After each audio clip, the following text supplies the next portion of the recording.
नमस्कार, यो हो समाचारमा स्वागत छ। म कुलचन्द्र विष्ट। म रन्जु अधिकारी। सुरु गरौँ अहिलेसम्मका प्रमुख समाचारबाट।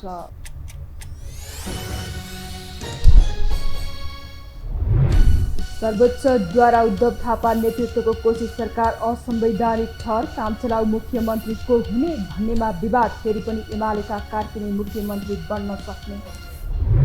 सुन प्रकरणमा मुछिएका चिनिया नागरिक जी क्वाङ बस्ने घरमा राजस्वको छापा, गृहमन्त्रीको भूमिकालाई लिएर विपक्षी सशङ्कित, अनुसन्धान नै गिजो लिन सक्ने आशंका।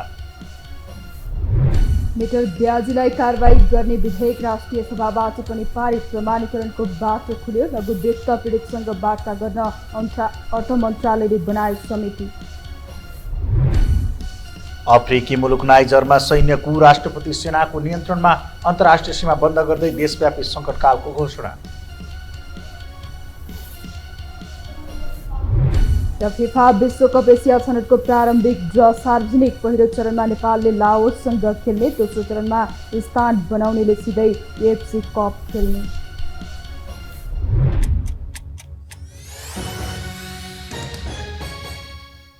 अब समाचार विस्तारमा। खड्को पार गर्दै सरकार टिकाइरहेका प्रधानमन्त्री पुष्पकमल दाहाल प्रचण्ड सुन तस्करीमा गृहमन्त्री माथि एमालेले उठाएको प्रश्नमा फँसेका छन्, जुन प्रश्न स्वयं सत्तारूढ दल कांग्रेसले नेताहरूले समेत गर्दा पार्टीभित्रको गुटगत राजनीतिको तरङ्ग समेत यसलाई जोडेर हेरिएको छ, जसको सम्बन्ध गठबन्धनको धरातलसँग समेत जोडेर हेर्दा प्रचण्डले कसरी यो सकस पार गर्छन् भन्ने प्रश्न प्रधान बनेको छ। एक रिपोर्ट। संसदको अवरोध हटाउन बालुवाटारमा बसिरहेका बेला एमाले अध्यक्ष केपी ओलीले कांग्रेस सभापति शेरबहादुर देउवालाई जिस्काउँदै भनेका थिए, के छ त कोशीमा विश्वासको मत दिइदिम त। एमाले कांग्रेस एक ठाउँमा उभिने र वैकल्पिक समीकरणको चर्चा चलिरहेका बेला ओलीको यो भनाइ केवल मजाक मात्र थिएन, बरु पहिले एमाले माओवादी गठबन्धन भन्दा प्रधानमन्त्री पुष्पकमल दाहाल प्रचण्डलाई आफ्नो गठबन्धनमा ल्याउँदै सुदूरपश्चिमबाट सत्तारोहण थालेको कांग्रेसकै रणनीतिको पुनरावृत्तिको सङ्केत थियो। हुन पनि बालकृष्ण खाँड पक्राउ परेपछि कांग्रेस संस्थापन पक्षकै एक हिस्सा गृहमन्त्री नारायण काजी श्रेष्ठसँग रुष्ट छ। एमालेको समेत साझा प्रहारका विषय श्रेष्ठ नै भन्दा उनलाई हटाउनु पर्ने दबाब बढ्दो छ। 100 केजी सुन प्रकरणमा उनीमाथि प्रश्न उठाउँदै एमालेले गृहमन्त्रीको राजीनामा नआएसम्म संसद चल्न नदिने बताएको छ। अर्कातर्फ कांग्रेसको संस्थापन पक्षकै अझ खाँड निकट जितजङ बस्नेतले गृहमन्त्रीको राजीनामा माग्दा खाँडलाई निलम्बन नगरेका देउवा पनि अप्रत्यक्ष रूपमा गृहमन्त्रीप्रति रोष नै प्रकट गरिरहेका छन्। भलै आर्जु राणासम्मको नाम मुछिएको विषयले उनले मुखै फोर्न नसक्ने अवस्था रहेको विश्लेषणका बीच डाक्टर शेखर कोइराला गुटका नेता सुनिल शर्माले गुट र गठबन्धन विरुद्धको रिस साध्ने साझा एजेन्डा 100 केजी सुन प्रकरणलाई बनाएका छन्। तत्कालका लागि नयाँ समीकरण रोक्ने देउवा पक्षीय नेता पूर्णबहादुर खड्का र डाक्टर प्रकाश शरण महत मध्ये महतले राजीनामा दिनुपर्ने बताएका शर्माले गृहमन्त्रीको पनि राजीनामा मागेका हुन्।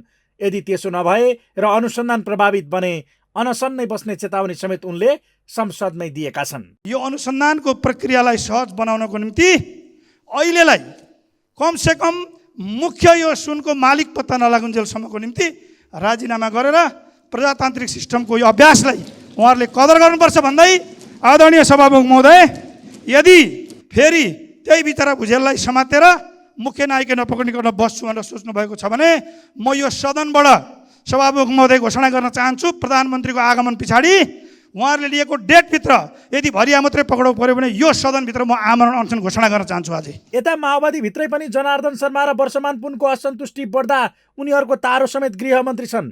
त्यस्तै आफूहरूलाई मन्त्री बनाउनु पर्ने, अन्यथा अर्को विकल्प नै भए पनि सही छ भन्ने सम्ममा उनीहरू पुग्दा गृहमन्त्री हटाए काम गर्नेलाई हटाएको आक्षेप खेप्ने अवस्थामा प्रचण्ड छन्।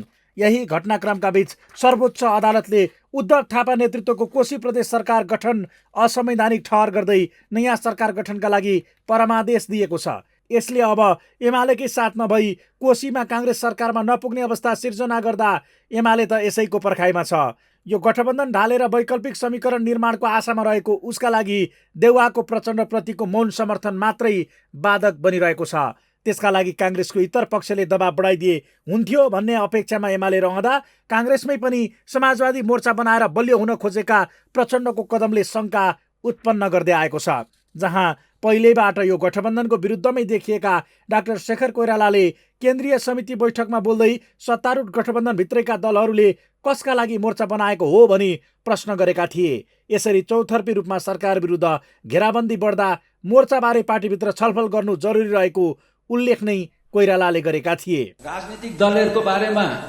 कुरा नगरौँ भनेर त भन्नुभयो, तर कुरा नगरी पनि हुँदैन। हामीहरू गुटभित्र पनि ऊ गुट भनेर भन्छौँ नेपाली कङ्ग्रेसभित्र, हामीहरूको गठबन्धनभित्र पनि अर्को गठबन्धन बनेको छ समाजवादी केन्द्र। त्यो कसको लागि बनेको त्यतातिर हामीहरूले अब छलफल गर्न जरुरी छ भन्ने मलाई लाग्छ। यता चिनिया कम्युनिस्ट नेताहरूको बढ्दो सक्रियता र नेपाली कम्युनिस्ट नेताहरूको भेटघाटले कतै फेरि माओवादीकै दोस्रो धार बलियो बनाएर वाम गठबन्धन नै बन्ने त होइन भन्ने प्रश्न समेत छ। यद्यपि जुन बाटो र सक्रियताले सफलता प्राप्त गरे पनि यो गठबन्धनको भविष्यमा सङ्कट पर्ने भने पक्का जस्तै देखिएको हो।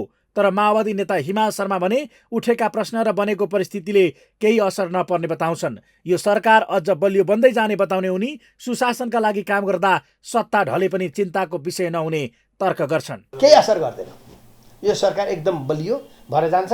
यसमा चाहिँ नि मान्छेले जे आशंका गरेका छन् त्यो सम्भव छैन र यो अहिलेको सरकार अझ बलियो अझ सशक्त बन्न अगाडि जान्छ।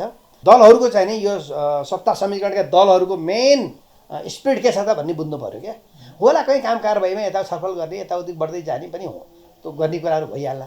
अब यहाँ चाहिँ के छ भन्दाखेरि हो ठुल्ठुला नेताहरू पनि समातिए होइन, नसमात्न पर्थ्यो भन्ने पनि होला त्यहाँ होइन, त्यो कुरा पनि होला होइन, त्यो होला। त्यसरी त्यस्तो हो भने पनि प्रधानमन्त्रीजी तयारै हुनुहुन्छ, यसमा चाहिँ नि कम्प्रोमाइज गर्नेवाला हुनुहुन्न।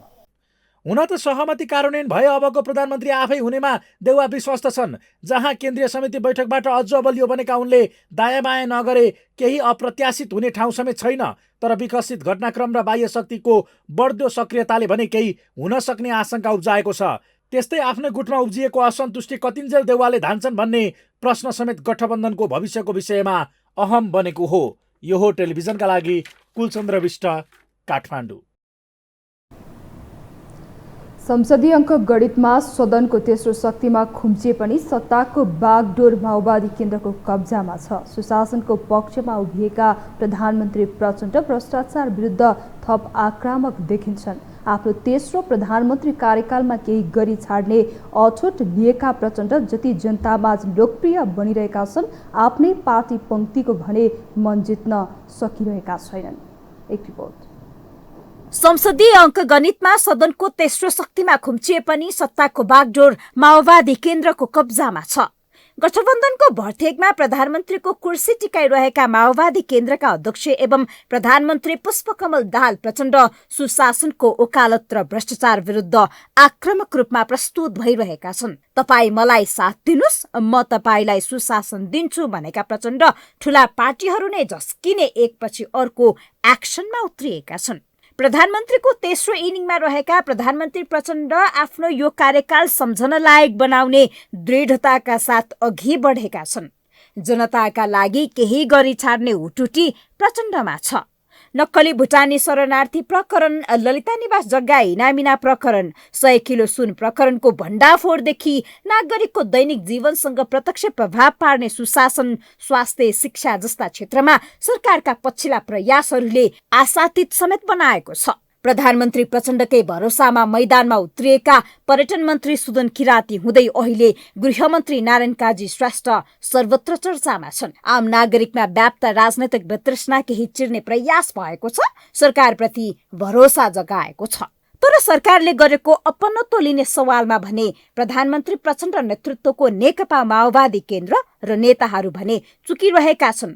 यस्तोमा नेतृत्वले गरेको कामको अपनत्व नलिएको आरोप खेपिरहेका माओवादी नेताहरू भने यो तथ्य स्वीकार गर्न तयार छैनन्। मल्टी पार्टी डेमोक्रेसीमा तपाईको चाहिँ अब पार्टी त सरकारको सरकार त पार्टीको हिसाबले बनेको हुन्छ। त्यसकारणले गर्दाखेरि पार्टीले ओनरसिप नलिने भन्ने चाहिँ प्रश्न आउँदैन हैन। सामान्यतः पार्टीले ओनरसिप लिइरहेकै हुन्छ हैन, लिइरहेकै हुन्छ। अनि राज्यको अङ्गमा सबै पार्टी पङ्क्ति नभएको स्थितिमा त राज्यको अङ्गमा नभएका मान्छेले चाहिँ एक्सनमा चाहिँ त तपाईँको चाहिँ सरकारमा भएका जस्तो गरिकन उत्रन त मिलेन चाहिँ हैन। त्यो रूपले उत्रिने कुरा त मिलेन। समर्थन सहानुभूति समर्थन गर्ने कुरा त्यो त गरिरहेकै छ त। कहाँ रोकिया छ, कहाँ विरोध गरेका छ? एउटा मात्रै उदाहरण देखाउनुहोस् त तपाईँले। माओवादी नेताहरूले स्वीकार नगरे पनि प्रधानमन्त्री र मन्त्रीहरूले गरेका कामप्रति पार्टी पंक्तिको असहयोग स्पष्ट छ। प्रचण्डको प्रधानमन्त्री लोभ र गठबन्धन टिकाउने रणनीतिले पार्टीले पाएको पदहरू पनि गठबन्धनको अन्य दललाई सुम्पिँदा मन्त्री बन्न नपाएको झोकमा माओवादी नेताहरू छन्। प्रचण्डले आफ्नै नेताहरूको व्यवस्थापन गर्दै पार्टीको सुधार र सक्रियता भन्दा गठबन्धन केन्द्रित हुँदा पार्टी कमजोर उन्मुख देखिन्छ। पार्टीभित्र नेताहरूको व्यवस्थापन नहुनु, अर्कोतर्फ समाजवादी मोर्चा हुँदै माओवादीमा विप्लवको इन्ट्रीले माओवादीभित्र हलचल नै पैदा गराएको छ। समाजवादी पार्टी पनि माओवादीसँग एकताको चर्चाले माओवादीभित्रको असन्तुष्टि थप झाँगिएको छ। माओवादीभित्र कहिले नमिलेका वर्षमान पुन र जनार्दन शर्माको पछिल्लो उठबसले पनि माओवादीभित्रको आन्तरिक राजनीति थप चासोपूर्ण बनाएको छ। माओवादीभित्र कहिले नमिलेका तल्लो तहदेखि नै आफ्नो गुट नै बनाएर राजनीतिमा सक्रिय यी दुई नेता एक ढिक्का भएर मन्त्रीमण्डल नै फेर्नेसम्मको कसरतमा लागेको चर्चा सतहमा छ। यी दुईको सन्तुलन मिलाउन देव गुरुङलाई महासचिव बनाएपछि प्रचण्डसँग रुष्ट यी दुई नेता बीच विप्लवको आगमनले हिमचिम बढेको छ। आफ्नो पार्टी नेतृत्वको सरकारले गरेको कामको तारिफ गर्ने नेताहरू पार्टीभित्रको असन्तुष्टि भने लुकाउन सक्दैनन्। युद्धका गीतमाथि गाएर म 10 वर्ष जेल परेको छु, म मरेर बाँचेर आएको हो, म दुःख पाएँ, म त्यति माथि भनेर अहिले पुग्छ। त्यो एउटा इतिहास छ, त्यो कुर्बानी हो मेरो। केही पाउँछु भने मैले त्यो गरे होइन भनिसकेपछि अहिले मैले त्यसको चाहिँ ब्याज खाने होइन क्या। अहिले मैले अहिलेको आवश्यकता पुरा गर्न सक्छु, अहिलेको आवश्यकता बमोजिममा अहिले मैले लिडरसिप दिन, नेतृत्व दिन सक्छु कि सक्दिनँ, त्यो प्रधान विषय वस्तु हो नि। माओवादीमा यो कुरामा अब आउने केन्द्रीय समितिको बैठक हाम्रो साउन 17 गते छ, त्यसमा हामी चाहिँ व्यापक रूपमा सफल गर्छौँ र यो सङ्गठनलाई नै व्यापक रूपमा हामीले पुनः संरचना गरेर अगाडि बढ्छौँ। कमजोर राजनीतिक अङ्कगणित, गठबन्धन भित्रकै धम्की र प्रतिपक्षी दलको निरन्तरको आक्रमणका बावजुद आफ्नो परिपक्व निर्णयले प्रतिरक्षा गर्दै आएका छन्। प्रतिपक्षको हरेक विरोधमा मुखभरिको जवाफ दिन सफल छन्। तथापि माओवादी नेतृत्वको सरकारले गरेको कामहरूमा माओवादीले नै अपनत्व नगर्नुको मुख्य कारण पद नपाएको आवेग र गुटगत विभाजनको प्रभाव भएको कतिपयको विश्लेषण छ। वर्षमान पुन र जनार्दन शर्माको गुटहरू जो छ उसलाई जो कि नियन्त्रण प्रचण्डले गर्न सकेका छैनन्, जसको परिणाम चाहिँ चुनावमा पनि देखियो। र पूर्वी तराईकै विषयमा हामीले हेर्ने हो भनेदेखि मातृका यादव र गिरिराजमणिको गुटलाई कन्ट्रोल गर्न सकेको छैन। पार्टीभित्रका नेतृत्वहरू उहाँले गरेका कामको क्यापिटलाइज हुन सकेका छैन। संसदीय राजनीतिमा तेस्रो शक्ति माओवादी केन्द्र सदनको पहिलो शक्तिलाई साथमा लिएर सरकार सञ्चालन गरिरहेको छ। गठबन्धनको भरोसामा प्रधानमन्त्री प्रचण्ड प्रतिपक्षलाई एकपछि अर्को अस्त्रले तर्साइरहेका छन्। प्रतिपक्षमै रहेका वैकल्पिक शक्तिहरूको मौन समर्थन प्रचण्डलाई छ। यस्तोमा अवसरको फाइदा लिँदै सरकारका एकपछि अर्को महत्त्वकांक्षी कदममा माओवादी नेता कार्यकर्ताले साथ दिन जरुरी छ। यो हो टेलिभिजनका लागि निम्लेकी शेर्पा, काठमाडौँ।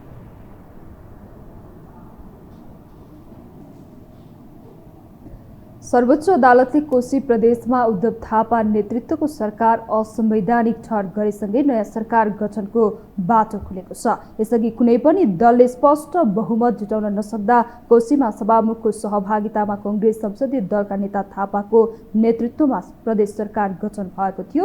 थापा नेतृत्वमा गठन भएको सरकार असंवैधानिक ठहर गरेको अदालतले संविधानको धारा 68 को उपधारा 2 अनुसार नै नयाँ सरकार गठनको लागि बाटो खोलिदिएको छ। अदालतको आदेश अनुसार साउन 17 गतेसम्ममा कोशीले नयाँ मुख्यमन्त्री पाउनु पर्नेछ। यस्तोमा अब कोशी प्रदेशमा कसको नेतृत्वमा सरकार गठन होला त भन्ने आम चासो छ। एक रिपोर्ट। संविधान विपरीत गएर केपी शर्मा ओलीले 2 पटकसम्म संसद विघटन गरेकोमा सर्वोच्च अदालतले शेरबहादुर देउबाको नेतृत्वमा सरकार गठनको बाटो खोलिदिएको घटना ताजै छ। त्यति बेलाको कदम असंवैधानिक करार भएपछि सर्वोच्च आलोचनाको पात्र बनेका थिए ओली। अहिले एमालेलाई त्यसैको बदला फेर्ने मौका मिल्यो। कोशी प्रदेश सरकार गठन प्रक्रियामा संसदबाट स्पष्ट बहुमत पाउन नसकेका हिक्मत कार्की सहित एमालेले दिएको रिट निवेदन अनुसार बिहिबार सर्वोच्च अदालतले भर्खरै गठन भएको उद्धव थापा नेतृत्वको कोशी प्रदेश सरकार असंवैधानिक ठहर गरिदिएको छ।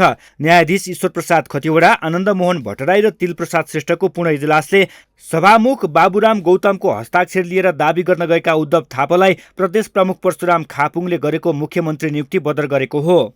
मुख्यमन्त्री पदमा प्रत्याशी मध्येका श्री उद्धव थापालाई नियुक्तिका लागि श्री प्रदेश प्रमुख समक्ष प्रस्तुत गरिएको दाबी पत्रमा प्रत्याशी माननीय सभामुख श्री बाबुराम गौतमले हस्ताक्षर गरी जनाउनु भएको समर्थन यसरी पेश भएको त्रुटिपूर्ण दाबी पत्रलाई मान्यता दिई प्रदेश प्रमुखबाट श्री उद्धव थापालाई कोशी प्रदेशको मुख्यमन्त्री पदमा मिति 2080-3-21 मा गरिएको नियुक्ति र तत्सम्बन्धमा भए गरिएका काम कारबाहीहरू नेपालको संविधान प्रतिकूल देखिएकाले उत्प्रेषणको आदेशद्वारा बदर हुने ठहर छ।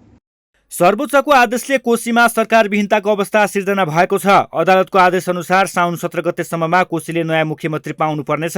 तर साउन 17 गतेसम्म कोशीको मुख्यमन्त्रीका रूपमा काम चलाउ भूमिका कसले निर्वाह गर्ने भन्ने प्रश्न खडा भएको छ। थापाको नियुक्ति प्रक्रिया नै बदर गरिएको अवस्थामा उनले काम चलाउने हैसियतमा 17 गतेसम्म मुख्यमन्त्रीको भूमिका निर्वाह गर्न पाउने कि नपाउने भन्ने प्रश्न एकातिर छ। सरकार गठन भएको 22 दिनमै थापा नेतृत्वको सरकार असंवैधानिक ठहर भएको हो। अदालतले संविधानको धारा 178 को उपधारा 2 अनुसार नै नयाँ सरकार गठनको बाटो खोलिदिएको छ। तर नेकपा एमाले यो विकल्पमा सरकार गठन गर्न तयार छैन, किनभने यसअघि नै यो विकल्पमा स्पष्ट बहुमत पुर्याउन नसक्ने भएकोले एमाले संसदीय दलका नेता एवं पूर्व मुख्यमन्त्री हिक्मत कार्कीले संविधानको धारा 178 को उपधारा 3 बमोजिम आफूलाई मुख्यमन्त्री नियुक्त गर्न परमादेश मागेका थिए।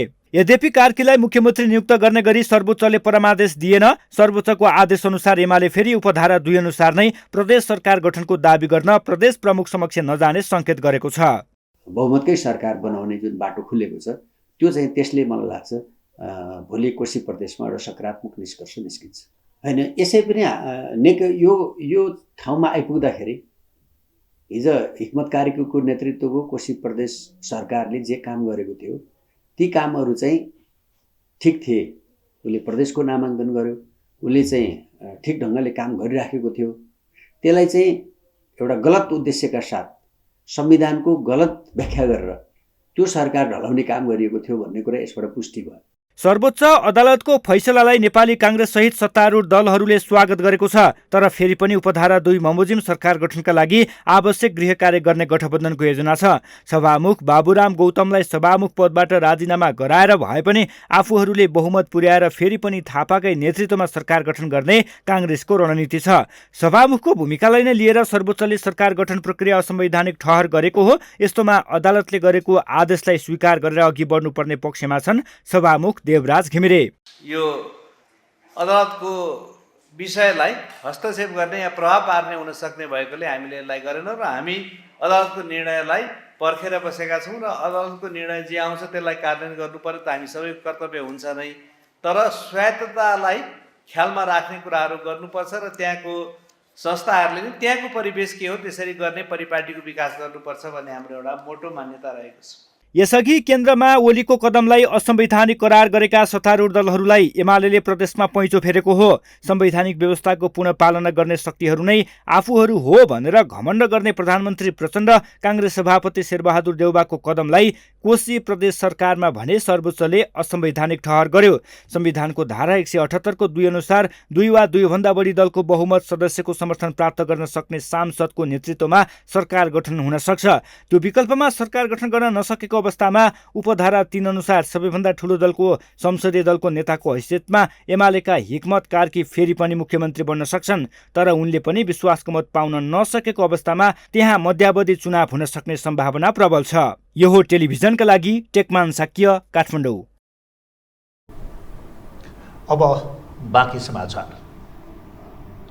राजस्व अनुसन्धान विभागले व्यापारी राकेश कुमार अडुकियाको घरमा छापा मारेको छ। विभागको टोलीले कमलपोखरी स्थित उनको घरमा छापा मारेको हो। त्रिभुवन अन्तर्राष्ट्रिय विमानस्थलको भन्सारबाट जाँच पास भएर निस्किएका 100 किलो सुन बरामद प्रकरणमा अनुसन्धान गर्ने क्रममा विभागको टोली उनको घरमा पुगेको थियो। यस प्रकरणमा विभागले 16 जनालाई पक्राउ गरिसकेको छ। यस्तै 1 क्विन्टल सुन तस्करी प्रकरणमा संलग्न रेडी ट्रेडर्स प्रणालीको अर्को गोदाममा राजस्व अनुसन्धान विभागले छापा मारेको छ। विभागको टोलीले काठमाडौँ महानगरपालिका 16 स्थित 16 खुट्टेको एक घरमा छापा मारेको हो। गोदामबाट ठूलो परिमाणमा ब्रेक्सु बरामद भएको छ। ती वस्तुमा सुन छ कि छैन भन्ने यकिन भइसकेको छैन। राजस्व सङ्कलनको महत्त्वपूर्ण क्षेत्र भन्सार सीमित राजनीतिक व्यक्ति एवं कर्मचारी संयन्त्रको सेटिङमा चल्दा राजस्व चुहावट व्यापक हुने गरेको छ। देशको नाजुक अर्थतन्त्र र मौलाएको अवैध तस्करीले भन्सारमा हुने अनियमितता थप छर्लङ्ग पारेको छ। भन्सारबाट हुने अवैध कारोबारमा सरकारको नजर पुगे पनि यसको नियन्त्रण केवल नारामुखी देखिन्छ। एक रिपोर्ट। राजस्वमा भएका ठुल्ठुला चलखेलहरूलाई छानबिन गर्ने कुरा अनि अरू पुँजी बजारसँग सम्बन्धित ठुल्ठुला सेटिङहरूलाई भत्काउने कुरा सरकारले सुरु गरिसकेको जानकारी म गराउन चाहन्छु। प्रधानमन्त्री पुष्पकमल दाहाल प्रचण्डले गत जेठ 4 गते सदनमा सांसदहरूको प्रश्नको उत्तर दिँदै सरकारले राजस्व छली र पुँजी बजार सम्बन्धी ठूला सेटिङ भत्काउन सुरु गरिसकेको दाबी गरेका थिए। तर साउन 3 गते त्रिभुवन अन्तर्राष्ट्रिय विमानस्थलको कडा सुरक्षा र भन्सार जाँच पास समेत पास गरेर एकैपटक भित्रिएको 100 किलो सुन प्रकरणले प्रधानमन्त्रीको दाबीलाई गलत साबित गरिदियो। प्रधानमन्त्री प्रचण्डले उक्त अभिव्यक्ति दिएको 2 महिना नाग्न नपाउँदै राज्यकै एउटा संयन्त्रबाट सीसीटीभी र स्क्यानर नै छलेर सुन भित्रिएको घटनाले अवैध कारोबार र सेटिङ भत्काउने प्रधानमन्त्रीको भनाई भाषण मात्र भएको थप प्रष्ट भएको छ। ठूला परिणामका अवैध कारोबार सम्बन्धित प्रशासनिक संयन्त्र कर्मचारीको नियत र मिलेमतो सहितको सेटिङ बिना यो असम्भव छ। प्रत्यक्ष रूपले संलग्न चाहिने त्यहाँ कार्यरत जिम्मेवार निकायहरू प्रत्यक्ष रूपले संलग्न नभइकन यो स्तरको चाहिने तस्करी न हिजो भएको थियो, न चाहिने हिजो चाहिँ रोकियो न आज रोकियो।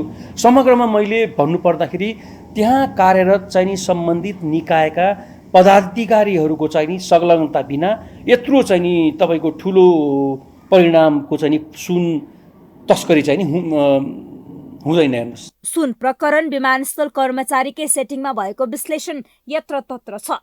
सेटिङमै अवैध कारोबार हुन्छ भन्ने तथ्यलाई मन्त्रीहरूको बोलीले थप पुष्टि गरिसकेको छ। सुन प्रकरणपछि झस्किएको गृह प्रशासनले भन्सार जाँच पासमा प्रहरीलाई समेत सामेल गराउने विषय अघि सारेको छ। जब कार्गो आउँछ र स्क्रिनिङको प्रक्रिया सुरु हुन्छ, भन्सारका कर्मचारीको अतिरिक्त प्रहरी पनि भयो भने सहयोगी भूमिका हुन्छ भनेर हामीले भनेका थियौँ।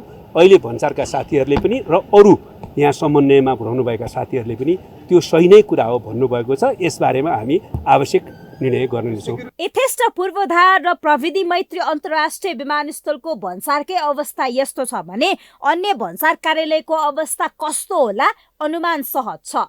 सरकारले भन्सारबाट हुने अवैध कारोबार रोक्न सबै सरकारी निकायको समन्वयमा जोड दिइरहेको छ। कहीँ एउटा पोइन्टबाट छलेर निस्क्यो, अर्को पोइन्टले त्यसलाई चाहिँ फेरि चाहिँ क्याप्चर गर्यो। यो त्यसकारण सबैको भूमिका हुनुपर्छ। एउटैको भूमिकाले पर्फेक्ट नतिजा आउँदैन, पुरा फुल प्रुफ नतिजा आउँदैन। सम्पूर्ण यो चाहिँ दुरुपयोग गर्ने, यो नाकालाई दुरुपयोग गर्ने, तस्करी गर्ने, बदमासी गर्ने, अवैध कारोबार गर्ने प्रवृत्तिलाई टोटल रोक्नको लागि सबै निकायको चाहिँ भूमिका र समन्वयकारी भूमिका आवश्यक छ। पहुँचवाला तस्कर र गिरोहलाई सहज बनाउँदा भन्सारमा कर्मचारी, बिचौलिया र व्यापारीको सेटिङमै अवैध कारोबार मौलाउँदो छ। सुन, लागु औषधदेखि दैनिक उपभोग्य वस्तुको आयातमा समेत भन्सारका कर्मचारीकै सेटिङमा ठूलो राजस्व छली हुँदा मुलुकको अर्थतन्त्रमा प्रत्यक्ष असर परिरहेको छ। भन्सारमा अवैध कारोबार नियन्त्रण गर्न तत्त निकायको नियमन अनुगमन र नियन्त्रण गर्न सरकार थप कठोर र गम्भीर बन्न जरुरी छ। यो हो टेलिभिजनका लागि निम्लेकी शेर्पा, काठमाडौँ। गृहमन्त्री नारायण काजी श्रेष्ठको भूमिकालाई लिएर विपक्षी दलहरू आक्रोशित बनेका छन्। पछिल्लो समय सार्वजनिक भएका प्रकरणमा वास्तविक पात्रलाई छुट दिएको भन्दै विपक्षीहरू आक्रोशित बनेका हुन्। पछिल्लो घटनाक्रममा अनुसन्धान नै गिजो लिने सङ्कट पैदा भएको छ। एक रिपोर्ट। नारायण काजी श्रेष्ठ विरुद्ध संसदमा चर्किएको नाराबाजी कुनै सामान्य खालको छैन। एमाले, रासोपा र रापरपा जस्ता दलले गृहमन्त्री नारायण काजी श्रेष्ठमाथि गम्भीर प्रश्न उठाएका छन्। सत्ताको ठूलो दल नेपाली कांग्रेसकै सांसदले तत्काल राजीनामा दिइहाल्नुपर्ने आवाज उठाएका छन्। झट्ट हेर्दा अवस्था सामान्य छैन। कुनै न कुनै रूपबाट गृहमन्त्रीलाई पदमुक्त गरी छोड्ने तयारी विपक्षीहरूको देखिन्छ। नक्कली भुटानी शरणार्थी प्रकरणदेखि ललिता निवासको जग्गासम्म अनुसन्धानलाई आधाउधी छोडिएको भन्दै सार्वजनिक रूपमै सरकारमाथि प्रश्न उठिरहेका बेला गृहमन्त्रीकै पद खोज्ने तयारी चलेको छ। यसअघिका 2 प्रकरण जस्तै 100 किलो सुनकाण्डलाई पनि अनुसन्धानको चुरो बिन्दुसम्म सरकारले पुर्याउन नचाहेको विषय संसदमै सार्वजनिक असन्तुष्टिहरूले छताछुल्ल बनाएका छन्। बुधबारको संसद बैठकमा राष्ट्रिय स्वतन्त्र पार्टीका सभापति रवि लामिछानेले सरकारको कार्यशैलीमाथि गम्भीर प्रश्न उठाए। उनले भनेका छन् 100 किलो सुनकाण्डमा मालिकलाई बचाउनकै लागि भरियालाई बाटोमा पक्राउ गरिएको हो। जाँच पासमा सामेल कर्मचारीलाई सरुवा गरेर पुरस्कार दिने काम भएको समेत दावी गरेका छन्। हरेक विषय सरकारले सुरु गर्छ, अलि ज्वरोसम्म पुग्छ कि भन्छ, त्यहाँ गएर अड्किन्छ, गिजोलिन्छ। भुटानी शरणार्थी, नक्कली भुटानी शरणार्थीमा जरा कहाँ छ सारा जनतालाई थाहा छ। सुरुवात गर्यो, सरकार अड्कियो। हामीले स्याबासी अलिकति त्यहाँ भनिरहेका छौँ एडभान्समा। फेरि अर्को विषय सरकारले सुरु गर्यो, ललिता निवास काण्ड सुरु गर्यो। ललिता निवासको ज्वरो कहाँ छ सबै देशलाई थाहा छ, सरकार ज्वरोमा जाँदैन, त्यहाँ पनि गिजोल छ। सुन काण्डको पनि ज्वरो कहाँ छ, आरोपितहरूको नाम त आइरहेको छ नि, तर सरकार त्यसको ज्वरोमा जाँदैन, हाँगा बिगा काटेर चुप लागेर बसिरहेको छ। सबैभन्दा ठूलो आरोप गृहमन्त्रीले चर्चाका लागि मात्रै फाइल पल्टाउने र व्यवहारिष्य छोड्ने गरेको विषयमा केन्द्रित छ। नक्कली भुटानी शरणार्थी प्रकरणमा आर्जु राणा र मन्जु खाटलाई छुट दिएको र ललिता निवासको जग्गा प्रकरणमा पूर्व प्रधानमन्त्री माधव कुमार नेपाल र बाबुराम भट्टराईलाई बचाएको भन्दै सांसदहरूले प्रश्न उठाएका हुन्। राप्रपाका सांसद ज्ञानेन्द्र शाहीले गृहमन्त्रीको दम र हिम्मत छ भने जसको निर्णयबाट ललिता निवासको जग्गा बेच्ने काम भयो त्यसका वास्तविक पात्र माधव कुमार नेपाल र बाबुराम भट्टराईलाई पक्राउ गर्नुपर्ने चुनौती दिएका छन्। नत्र जुङ्गामा ताउ लगाएर स्टनका लागि मात्रै फाइल खोल्ने काम नगर्न समेत चेतावनी दिएका छन्। मन्त्री परिषदले बालुवाटारमा नक्कली मोही खडा गरेर तत्कालीन प्रधानमन्त्रीहरूले 113 रोपनी जग्गा तपाईँको नक्कली मोही खडा गरेर दिन्छन्। तर आज ती पूर्व प्रधानमन्त्री र पूर्व प्रधानमन्त्रीहरू, ती मन्त्री परिषदका मान्छेहरू नक्कली मोही खडा गरेर तपाईँको बालुवाटारको जग्गा मन्त्री परिषदको निर्णय गरेर बेचेर खान्छन्। तर तिनीहरू आज कोही सदनमा आइरहेछन्, कोही बाटोमा कराइरहेछन्। गृहमन्त्री रामजात्रा हेरेर बसिराख्नु भएको छ। अनि जसले तपाईँको नक्कली मोही खडा गर्यो, मोहीले तपाईँको नक्कली मोहीबाट लाल पूर्जा लगेर बकाइदा तपाईँको टिप्पणी उठाउने मान्छेमाथि कारवाही गरेर तपाईँको तपाईँको गृहमन्त्रीज्यूले आफ्नो तपाईँको शक्ति प्रदर्शन देखाइराख्नु भएको छ। सरकारको अनुसन्धान अहिलेसम्म खोलिएका प्रमुख 3 फाइलमा सकारात्मक नै भए पनि केही आशंकाहरू छन् जसले सिङ्गो प्रयास राम्रै भए पनि उल्टै प्रश्न उठाउने काम पनि गरेको छ। नक्कली भुटानी शरणार्थी प्रकरणमा पूर्व उपप्रधानमन्त्री टोप बहादुर रायमाझी र पूर्व गृहमन्त्री बालकृष्ण खाँडलाई पक्राउ गरी कारागार चलान गर्नु सकारात्मक नै भए पनि त्यहीसँग सीधा जोडिएको आशंका गरिएकी खाँड पत्नी मन्जु र कांग्रेस सभापति तथा पूर्व प्रधानमन्त्री शेरबहादुर देउबा पत्नी आर्जुले उन्मुक्ति पाएका छन्। भाउजूको बिम्ब पाएका उनीहरूलाई सरकारले चाहेरै बचाएको र अब यो अनुसन्धान योभन्दा माथि नजाने लगभग पक्का पक्की बनेको छ। योभन्दा पनि ठूलो ललिता निवासको जग्गा प्रकरणमा सरकारले पूर्व प्रधानमन्त्री माधव कुमार नेपाल र बाबुराम भट्टराईलाई बचाएको छ। गृहमन्त्रीले पनि उनीहरूलाई अनुसन्धानको दायरामा ल्याउन नसक्नुको स्पष्ट जवाब दिन सकिरहेका छैनन्। टिप्पणी उठाउने कर्मचारीहरू हिरासतभित्र रहेका बेला मन्त्री परिषदबाटै निर्णय गराएर नक्कली मोही खडा गराउने पूर्व प्रधानमन्त्रीले छुट पाएको विषय अब अनुसन्धान अघि जाँदैन भन्ने निष्कर्ष हो।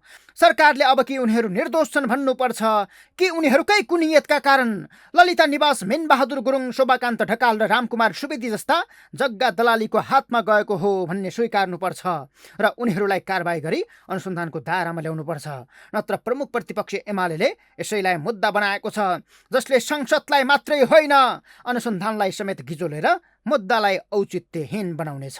हामीले बारम्बार भनिरहेका छौँ यो 2-3 महिनाको अवधिमा 20-22 क्विन्टल भन्दा बढी सुन यहाँका गृहमन्त्री अर्थमन्त्रीको संरक्षणमा उहाँहरूको सेटिङमा सुन भित्रिएको छ। यो सामान्य विषय होइन। यो अन्तिम पटक भेटिएको 1.5 क्विन्टल सुन त यो पछिल्लो पटक सेटिङ बिग्रिँदाखेरि यो पक्राउ परेको सभामुख महोदय। यसभन्दा अगाडि 33 पटकसम्म यो आएको छ। त्यसकारणले यो सामान्य विषय होइन। हामीले भनिरहेका छौँ यसमा एउटा उच्च स्तरीय छानबिन समिति बन्नुपर्छ र यसमा चाहिने मन्त्रीदेखि लिएर तल काम गर्ने को संलग्न छन् यी माथिहरू छानबिन गर्नुपर्छ भन्ने कुरामा हामी तोडानका साथ उभिएका छौँ।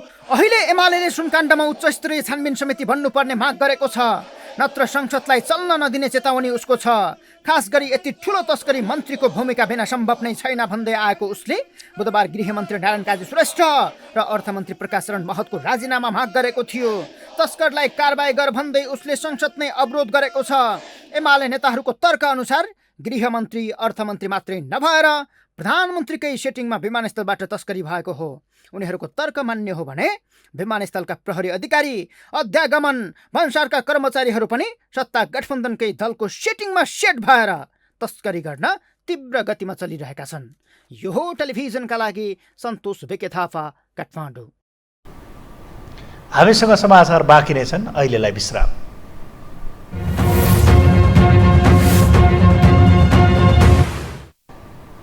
विश्रामपछि स्वागत छ। अब बाँकी समाचार।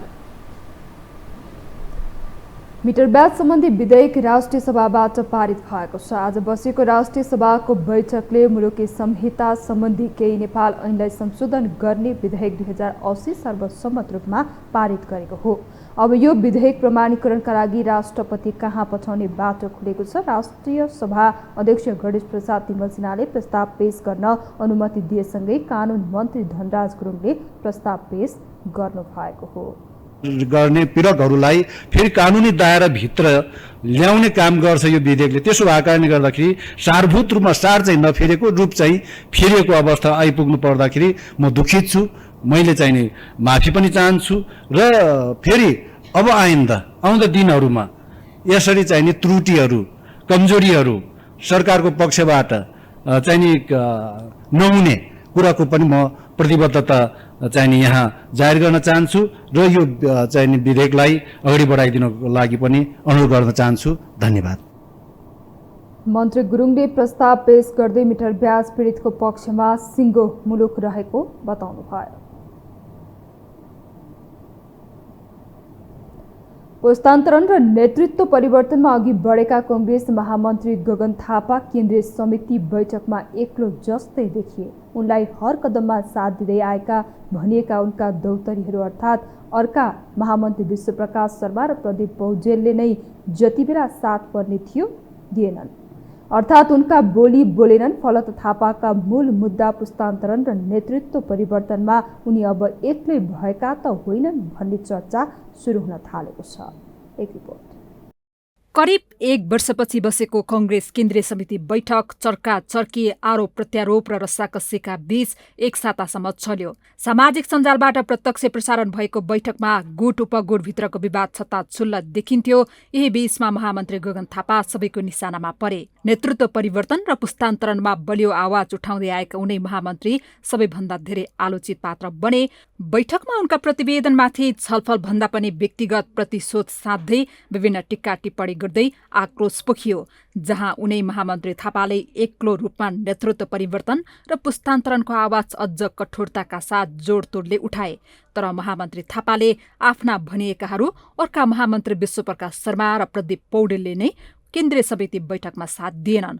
हरपल तिम्रो साथमा छौ, अघि बढ भन्नेहरू नै सभापति शेरबहादुर देउवा अगाडि निरीह देखिए। उनका विश्वासका पात्र भनिएकाहरूले बाहिर सहयोग गरे जस्तो देखाए पनि जहाँ जसरी प्रस्तुत हुनुपर्ने थियो व्यवहार त उनीहरू परिवर्तन भए। ढिलो चाँडो उनका विश्वास पात्रले महामन्त्री थापालाई धोका दिने विश्लेषकहरूको बुझाइ छ। अब अहिले हेर्दाखेरि हिजो बिहान जसरी विश्वप्रकाशले गगनका कुराहरूलाई टोटल सपोर्ट गरेको जस्तो देखिन्थ्यो, विश्वप्रकाशले आफ्ना कुराहरू आर्टिकुलेट गर्ने, आफ्ना कुराहरू अभिव्यक्त गर्ने, तर अरूका कुराहरू अथवा गगनका कुराहरू अथवा प्रदीप पौडेलका कुराहरूलाई पूर्ण रूपमा एकदम इन्डोर्स गर्ने भन्दा पनि आफ्ना कुरा पनि अघि बढाइराख्ने देखिँदाखेरि फेरि पनि मैले भन्छु दुईटा यङ महामन्त्री सँगै भइदिनु होला।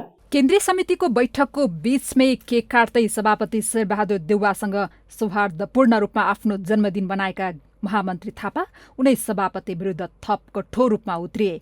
हिजो आफू गिरिजाको चेला हुँ भन्दै सभापति देउवा लडे भने अहिले शेरबहादुरले देखाएको बाटोमा महामन्त्री थापा हिँडिरहेका छन्। कुनै समय नेतृत्वमा पुग्न सभापति देउवाले गिरिजाप्रसाद कोइराला, सुशील कोइराला, रामचन्द्र पौडेल लगायतका नेतासँग जसरी विद्रोह गरेका थिए, अहिले महामन्त्री थापाले ठ्याक्कै त्यही बिडो समातेका छन्। जहाँ महामन्त्री थापाले केन्द्रीय समिति बैठकमा पनि सोही विषयलाई मूल मुद्दा बनाए भने आफू निरन्तर संसदीय दलको नेता बदल्न लागि परेको अडान दोहोर्याएका थिए। नेतृत्व परिवर्तन र पुस्तान्तरणको आवाज उठाउँदा एक्लो भएका महामन्त्री थापाका अबको विकल्प के छन् त? भयो छैटोपल्ट किन हुने, ल को हुने अगाडि आऊ भनेर भनिदिनु चाहिँ राम्रै हो है, राम्रै हो त। म हुनुपर्छ पर्दैन, जो भए पनि हुन्छ, मैले साथ दिने हो है, मैले साथ दिने। तर कोही पनि अगाडि नबढ्दै गर्दाखेरि त्यो बेलामा चाहिँ कोही अगाडि नबढ्दै गर्दाखेरि अगाडि सर्ने हो, यति मात्र कुरा हो नि। अनि साथीहरू धेरै किन आत्तिनु भएको? मैले के पार्टी फुटाउने कुरा गरे हो? मैले त दलको नेतै फेर्ने कुरा गरे हो। सभापति लिएर आउँछ नि त, सभापतिलाई दलको नेता आफू फेर्दै आएकोले गर्दाखेरि यसले ठिक मैले पनि गरेको गर्ने कोसिस गर्छ भनेर लागेको छ। वरिपरि बस्ने साथीहरूलाई कुराले कत्रो धेरै चिन्तित बनाएको, धेरै यसको बारेमा चिन्ता गर्नु पर्दैन। सार्वजनिक मञ्चमा गर्जिने गगन थापा केन्द्रीय समितिमा पनि उही शैलीमा देउवामाथि खनिए। केन्द्रीय समिति बैठकमै सभापति विरुद्ध खरो रूपमा उत्रिएका थापाको केहीले भने खुलेरै प्रशंसा गरेका छन्। एक छत्र पार्टीमा आफू अनुकूल राज गरिरहेका पार्टीका नेता कार्यकर्तालाई उठबसको अवस्थामा राखेका सभापति देउवा अघि बारम्बार स्वयं उनी अघि विद्रोहको आवाज निकाल्नु चान्चिने विषय होइन भनेर बुझेकाहरूले खुलेरै थापाको आँटको प्रशंसा गरिरहेका छन्। तर युवा बीचको भिडन्त नेतृत्वलाई रिजाउन एकले अर्कोलाई कोतरिरै हिँड्ने परिपाटीले कङ्ग्रेसभित्रै युवाको आश हराउँदै गएको कतिपयको बुझाइ छ। राज्य सत्ताको पछि लाग्ने केही चाहिँ थोरै थिए, केही टिचरहरू थिए जसलाई हामी मण्डले भन्थ्यौँ। 46 सालपछि धेरै मण्डले भए। अहिले हिजो थोरै थिए मण्डले, हामी जस्ता केही थिए मण्डलीको विरुद्ध सङ्घर्ष गर्थ्यौँ। तर 46 सालको परिवर्तनपछि यति भयो कि मण्डली मात्रै त्यहाँ हुन थाले। ती झोले चाहिँ विश्वविद्यालय चलाउने अवस्था आयो। त्यसैले तपाईँको शिक्षाको त्यो पार्टीको कार्यकर्ता पार्टीको झोला बोक्नेसँग इन्टेलेक्चुअल बहुत कम छन्। हेर्नुहोस्, रियल इन्टेलेक्चुअल, त्यो रियल इन्टेलेक्चुअल चाहिँ पार्टीसँग हुँदैन। आस्था होला, केही काङ्ग्रेस होला, कम्युनिस्ट होला, अथवा दुवै नभएर पनि तपाईँ हिजोको पञ्चायत समर्थकै होला। आफ्नो वचन र नीतिलाई लगाव बनाएका महामन्त्री थापा जसरी हुन्छ नेतृत्व पुस्तान्तरण बदलेरै छाड्ने रणनीतिमा छन्। केन्द्रीय समिति बैठकमा आफ्ना भनिएकाहरूले नै धोका दिएपछि पाठ सिकेका थापा अब नयाँ पुस्तामा आशा छर्दै अघि बढ्ने रणनीतिमा देखिन्छन्। जहाँ 4 वर्षपछि हुने नीति महाधिवेशनका लागि अब अहिलेदेखि नै नयाँ ढङ्गले अघि बढ्ने योजनामा महामन्त्री थापा अघि बढेका छन्। यो हो टेलिभिजनका लागि मेनुका श्रेष्ठको रिपोर्ट। लघु वित्तीय संस्था विरुद्धको सङ्घर्ष समितिले आफ्ना मागहरूको सम्बन्धमा सरकारलाई ध्यानाकर्षण गराएको छ। लघु वित्तीय संस्थाहरूको खारेजीको माग गर्दै आन्दोलित भइरहेको लघु वित्तीय संस्था विरुद्धको सङ्घर्ष समितिले बिहिबार अर्थ मन्त्रालयका सहसचिवद्वय भोपाल बराल र धनीराम शर्मालाई भेट गरी आफूहरूको सङ्घर्षको कार्यक्रम र मागहरूको सम्बन्धमा ध्यानाकर्षण गराएको हो। समितिले लघु वित्तीय संस्थाहरूको खारेज, लघु वित्तीय संस्थाहरूद्वारा लगाइएको सामूहिक ऋण बिना गरिब किसानलाई निःशुल्क ऋण प्रदान, आवश्यक र क्षमताका आधारमा काम र दामको व्यवस्था र समाजवादी अर्थतन्त्रको विकासको माग राखी आन्दोलनरत सङ्घर्ष समितिले आफूहरूको सो माग र सङ्घर्षको कार्यक्रमको बारेमा सहसचिवद्वयलाई जानकारी गराएको समितिका सचिव तथा वार्ता समिति संयोजक रमेश तामाङले बताउनु भयो। आफूहरूले पुनः छलफलका लागि बोलाउने आश्वासन पाएको पनि उहाँको भनाइ थियो। बुझ्ने कुरा भयो। आजलाई यति मात्रै बुझ्दा हुन्छ कि हाम्रो विषयवस्तु र हामी सडकमा किन छौँ र विगत 18 महिनादेखि हामी सङ्घर्षमा छौँ र हाम्रो चाहिँ आज 15औं दिन चाहिँ हाम्रो केन्द्रीय अध्यक्ष मणिराम गियावाली जो आमरण अनसनमा माइती घर मण्डलमा हुनुहुन्छ र हाम्रो चाहिँ यही साउन 5 गतेदेखि काठमाडौँ केन्द्रीकृत एउटा विरोध प्रदर्शन कार्यक्रमहरू हामीले चलिरहेका छ। समिति विगत 18 महिनादेखि सङ्घर्षमा रहेको र विगत 15 दिनदेखि समितिका अध्यक्ष मणिराम गियावाली माइती घर मण्डलामा आमरण अनसनमा बसिरहेको उहाँले जानकारी दिनुभयो। साउन 5 गतेदेखि आफूहरूले काठमाडौँ केन्द्रित आन्दोलन गरिरहेको तामाङको भनाइ छ। अब बाँकी समाचार। अर्थमन्त्री डाक्टर प्रकाश शरण महतले त्रिभुवन अन्तर्राष्ट्रिय विमानस्थलबाट हुने अवैध कारोबार र तस्करी नियन्त्रण गर्न सबै सरकारी निकायको समन्वयात्मक भूमिका आवश्यक रहेको बताउनु भएको छ। त्रिभुवन अन्तर्राष्ट्रिय विमानस्थल भन्सारको स्थलगत अनुगमनपछि अर्थमन्त्री महतले सरकारी निकायले समन्वयकारी रूपमा एकअर्कालाई सूचना आदान प्रदान गरी काम गर्नुपर्ने बताउनु भएको हो। सरकारी निकायको सूचनाको आधारमा अर्को सरकारी निकायले काम गर्दा गैरकानुनी गतिविधिलाई न्यूनीकरण गर्न सकिने उहाँले बताउनु भयो। त्यस्तै उहाँले अनुगमनका क्रममा यिनै विषयमा आफूले छलफल गरेको र सरकारी अधिकारीहरूले समन्वयात्मक ढङ्गले काम गर्ने प्रतिबद्धता जनाएको पनि बताउनु भयो।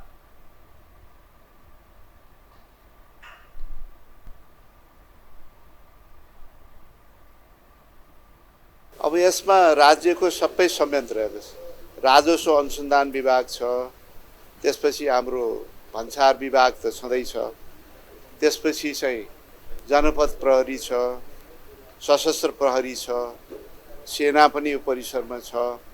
त्यस्तै गरेर यो नागरिक उड्डयनको त यो त्रिभुवन अन्तर्राष्ट्रिय विमानस्थल नै उहाँहरूले चाहिँ त्यो सञ्चालन त्यसमा चाहिँ सहभागी हुनुहुन्छ। सबैको चाहिँ समन्वयकारी भूमिका हुनु पर्यो, एकअर्कालाई चाहिँ सहयोग पुर्याउनु पर्यो। त्यो भयो भने यस्ता चाहिँ गैरकानुनी गतिविधिहरू चाहिँ कम भएर जान्छ। अपराध गर्ने मनसाय भएका, तस्करी गर्ने मनसाय भएका व्यक्तिहरूले नयाँ नयाँ प्रविधिको प्रयोग गरिराखेका हुन्छ। त्यसकारण हामीले हाम्रो प्रविधिलाई पनि त्यही अनुसार चाहिँ अपग्रेड गर्नुपर्छ। उहाँले आउँदा दिनमा कुनै पनि छुट कुनै पनि तहबाट कुनै पनि बाहनामा हुन नदिनेतर्फ सम्पूर्ण प्रयास गर्न निर्देशन दिनुभएको बताउनु भयो। उहाँले त्रिभुवन विमानस्थल भन्सारबाट क्विन्टल सुन कसरी बाहिरिन सफल भयो भन्ने विषयमा अनुसन्धान जारी रहेको समेत बताउनु भयो। लगातार चौथो दिन आज पनि शेयर बजार घटेको छ। शेयर बजार परिसूचक नेप्से आज 29.71 अङ्कले घटेर 2126.48 बिन्दुमा झरेको हो। आज सबै समूहको शेयर घटेकोमा होटल विकास बैंक, उत्पादन र बिमा समूहको शेयर उच्च अङ्कले ओह्रालो लागेको छ। आज सबैभन्दा धेरै किसान लघुवित्तको शेयर 8.5% तथा माइखोला हाइड्रो र प्रोग्रेसिभ फाइनान्सको शेयर 5%ले घटेको छ। समग्रमा बजार रातम्मै हुँदा एनआइसी एसिया फ्लेक्सी क्याप फन्डको शेयर 7.5% र मनोकामना स्मार्ट लघुवित्तको शेयर 6%ले बढेको छ। बजारसँगै कारोबार रकममा पनि निकै कमी आएको छ। आज 62,71,000 किता शेयर 2,42,57,00,000 रुपियाँमा कारोबार भएका छन्। सबैभन्दा धेरै शिवम सिमेन्टको 10,57,00,000 रुपियाँको शेयर किनबेच भएको छ। हामीसँग अन्तर्राष्ट्रिय र खेलकुद समाचार बाँकी नै छन्। अहिलेलाई पुनः विश्राम।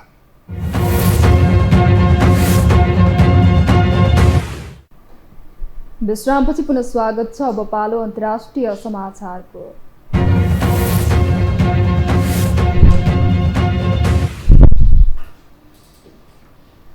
पश्चिमी अफ्रिकी मुलुक नाइजरमा सैन्य coup भएको छ। नाइजरको सेनाले राष्ट्रपति बाजोउमको सरकारलाई बर्खास्त गरिएको बताएको छ। राष्ट्रपति बाजोउमलाई राष्ट्रपति कार्यालयमा नियन्त्रणमा लिएको केही घण्टापछि सरकारी टेलिभिजनबाट सम्बोधन गर्दै कर्नेल अमाडो अब्ड्रामानेले नाइजरका प्रतिरक्षा तथा सुरक्षा निकायहरूले शान्ति सुरक्षाको अवस्था बिगारिरहेको र कुशासन चलाइरहेको बाजोउमको शासन अन्त्य गर्ने निर्णय गरेको बताएका हुन्। उनले नाइजरको अन्तर्राष्ट्रिय सीमा बन्द भएको, देशव्यापी सङ्कटकाल घोषणा गरिएको र गणतन्त्रका सबै संस्थाहरू निलम्बन भएको बताएका छन्। सैनिकहरूले कुनै पनि प्रकारको विदेशी हस्तक्षेप स्वीकार्य नहुने र नियन्त्रणमा लिएका बाजोउमको रेखदेख आफूहरूले गर्ने बताएका हुन्। अफगानिस्तानको तालिबान सरकार महिला विरुद्ध निर्मम भएर अघि बढेको छ। तालिबानको पछिल्लो निर्णयले हजारौं महिलाहरू बेरोजगार भएका छन्। महिलाहरू प्रत्यक्ष रूपमा रोजगारीमा जोडिएको क्षेत्र ब्युटी पार्लर स्थायी रूपमै बन्द भएको छ भने जिमखाना, मनोरञ्जन स्थलहरूमा पनि महिलाहरूलाई रोक लगाइएको छ। एक रिपोर्ट। लामो समयदेखि महिला अधिकारहरूबारे विश्वभर नै बहस पैरवी हुँदै आएको छ। महिला पछाडि नपरुन् भनेर महिलाका लागि कोटा नै तोक्ने गरिन्छ। महिला सशक्तिकरणका विभिन्न अभियानहरू पनि सञ्चालन हुँदै आएका छन्। तर अफगानिस्तानको तालिबान सरकार भने महिला विरुद्ध कठोर निर्णय गर्दै अघि बढिरहेको छ। सत्ता हातमा लिए यता तालिबान सरकारले आम नागरिकलाई आफ्नो हैकममा राख्न निकै निर्मम निर्णयहरू गर्दै आइरहेको छ। तालिबान सरकारले भर्खरै मात्रै स्थायी रूपमै देशभरका ब्युटी पार्लर बन्द गराइएको छ। सशस्त्र सङ्घर्ष गरेर अफगानिस्तानको सत्तामा पुनः फर्किएपछि तालिबानले लगातार महिला विरुद्धका निर्णयहरू गरिरहेको हो। यस क्रममा तालिबान सरकारले अगस्तको सुरुदेखि देशका ब्युटी पार्लर खोल्न नपाइने र त्यहाँ जान नपाइने नियम लागू गरेको घोषणा गरेको हो। ब्युटी पार्लर बन्द हुने घोषणापछि अफगानिस्तान महिलाहरू चिन्तित बनेका छन्। यो कामले देशका 60,000 महिलाले जागिर गुमाउनका साथै महिलाले श्रृङ्गार गर्न नपाउने अधिकार पनि खोसिएको छ। गत वर्ष मात्रै तालिबानले महिलालाई विद्यालय जान र विश्वविद्यालय जानबाट वञ्चित गरेको थियो। त्यति मात्रै होइन, महिलालाई घरको काम बाहेक अन्य क्षेत्रमा काम गर्नबाट रोक लगाइएको छ। در خانه بشینی هر وقت که کل چیز برای ما بسته شده زیادی ما مشکل افسردگی پیدا کردیم، مشکلات زیادی. तालिबान सत्तामा फर्किएपछि महिलाहरू सार्वजनिक स्नान घर जान पाउँदैनन् भने उनीहरू जिम खान र पार्कमा पनि घुम्न पाउँदैनन्। अफगानिस्तान सरकारले प्रतिबन्धलाई लिएर संयुक्त राष्ट्र संघ सहित विभिन्न देशले विरोध गर्न थालेका छन्। 2021 मा तालिबानले अमेरिकी समर्थनको सरकार हटाएर सत्ता कब्जा गरे यता नै किशोरी तथा महिलामाथि विभिन्न प्रतिबन्ध लगाउँदै आएको छ। 2001 मा अफगानिस्तानमा अमेरिकाले आक्रमण गरेपछि काबुल र अन्य केही सहरहरूमा ब्युटी सैलुनहरू खोलिएका थिए। 2 वर्षपछि तालिबान सत्तामा फर्किएपछि पनि तीमध्ये केही सैलुनहरू भने साइनबोर्ड तथा झ्यालहरू बन्द गर्दै सञ्चालनमा रहेका थिए। साथै कतिपय महिलाहरू तिनमा संलग्न रहेको बताइन्छ। पहिलो समय तालिबान प्रशासनले तिनै सैलुनहरू पूर्ण रूपमा बन्द गर्न लागेको हो।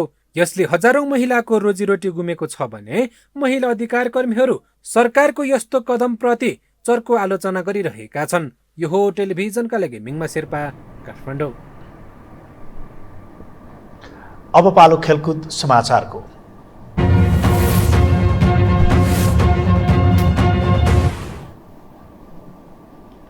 सन् 2026 को फिफा विश्वकपको प्रारम्भिक छनौटमा नेपालले लाओसको सामना गर्ने भएको छ। अमेरिका र मेक्सिकोमा हुने फिफा विश्वकपका लागि भएको एसियाली छनौटको ड्रमा नेपालले प्लेअफ चरणमा लाओसको सामना गर्ने भएको हो। मलेसियाको क्वालालम्पुर स्थित एएफसी मुख्यालयमा बिहिबार ड्र सार्वजनिक गरिएको हो। अब नेपालले अक्टोबरमा लाओसमा 2 लेग खेल्नेछ। पहिलो लेग अक्टोबर 12 मा र दोस्रो लेग अक्टोबर 17 तारिकमा हुनेछ।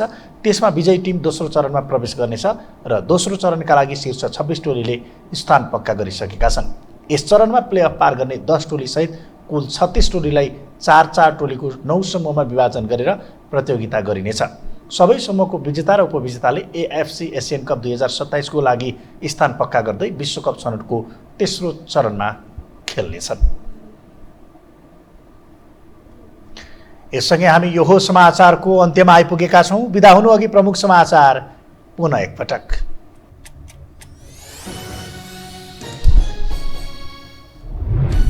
सर्वोच्चद्वारा उद्धव थापा नेतृत्वको कोशी सरकार असंवैधानिक ठहर, कामचलाउ मुख्यमन्त्रीको हुने भन्नेमा विवाद, फेरि पनि एमालेका कार्किने मुख्यमन्त्री बन्न सक्ने। सुन प्रकरणमा मुछिएका चिनिया नागरिक जी क्वाङ बस्ने घरमा राजस्वको छापा, गृहमन्त्रीको भूमिकालाई लिएर विपक्षी सशंकित अनुसन्धान नै गिजो लिन सक्ने आशंका। मेटर ब्याजीलाई कारबाही गर्ने विधेयक राष्ट्रिय सभाबाट पनि पारित, प्रमाणीकरणको बाटो खुल्यो। लघु वित्त पीडितसँग वार्ता गर्न अर्थ मन्त्रालयले बनाए समिति। अफ्रिकी मुलुक नाइजरमा सैन्य कु, राष्ट्रपति सेनाको नियन्त्रणमा अन्तर्राष्ट्रिय सीमा बन्द गर्दै देशव्यापी सङ्कटकालको घोषणा। र फिफा विश्वकप एसिया छनौटको प्रारम्भिक ड्र सार्वजनिक, पहिलो चरणमा नेपालले लाओससँग खेल्ने, दोस्रो चरणमा स्थान बनाउनेले सिधै एएफसी कप खेल्ने।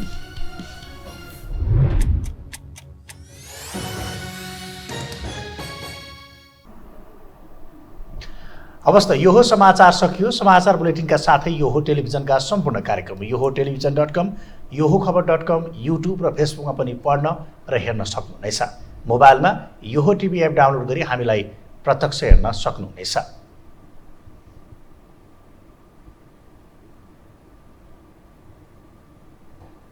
तथ्य सहितको निष्पक्ष समाचार तथा मनोरञ्जनका लागि हेर्दै रहनुहोला यो हो टेलिभिजन। नमस्कार।